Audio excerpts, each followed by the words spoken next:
Hi guys, நம்ம இன்னைக்கு சிவராத்திரி அன்றைக்கி எடுத்த மினி vlog தான் வந்து பார்க்க போகிறோம். அன்றைக்கி பார்த்தீங்கன்னா மார்னிங்கே நான் கிளம்பி பாட்டி வீட்டுக்கு போயிட்டேன். சாமி கும்பிட்றேன்னு சொல்லி கூப்பிட்டுருந்தாங்க, அதனால் நான் அங்கே போயிருந்தேன்.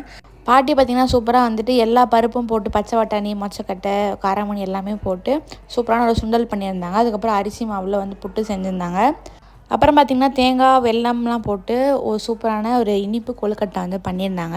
அப்புறம் நான் பார்த்திங்கன்னா இந்த மாதிரி பிரசாதம்லாம் தட்டில் எடுத்து வைக்கிறது, சாமி கும்பிட்றது கொஞ்சம் ஹெல்ப்லாம் வந்து பண்ணிகிட்டு இருந்தேன். அப்புறம் பாட்டியும் சாமி வந்து கும்பிட்டு முடிச்சிட்டாங்க. ஸோ அதுக்கப்புறம் பார்த்திங்கன்னா நாங்கள் வந்து பிரேக்ஃபாஸ்ட்டுக்கு வந்துட்டு இட்லி, அதுக்கப்புறம் கார சட்னி தான் சாப்பிட்டேன். எங்கள் பாட்டியோட ஃபேவரட் டிஷ்னால் வந்துட்டு எனக்கு இது தான், ரொம்ப சூப்பராக வந்து செய்வாங்க.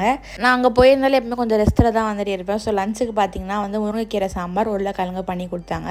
அதுக்கப்புறம் ஈவினிங்காக வந்து கோவிலுக்கு வந்து போயிருந்தோம், சிவராத்திரி அப்படின்றதுனால. உங்களுக்கு இந்த மாதிரி ரேண்டம் vlogsலாம் பிடிக்குன்னா மறக்காமல் சேனலை சப்ஸ்கிரைப் பண்ணுங்கள். நம்ம சீக்கிரமாக 1K சப்ஸ்கிரைபர்ஸ் ரீச் பண்ணணும். அதுக்கு எனக்கு உங்களோட சப்போர்ட் கண்டிப்பாக தேவை. நம்ம நெக்ஸ்ட் ஒரு சூப்பரான வீடியோவில் பார்க்கலாம். தேங்க்ஸ் ஃபார் வாட்சிங். Bye bye.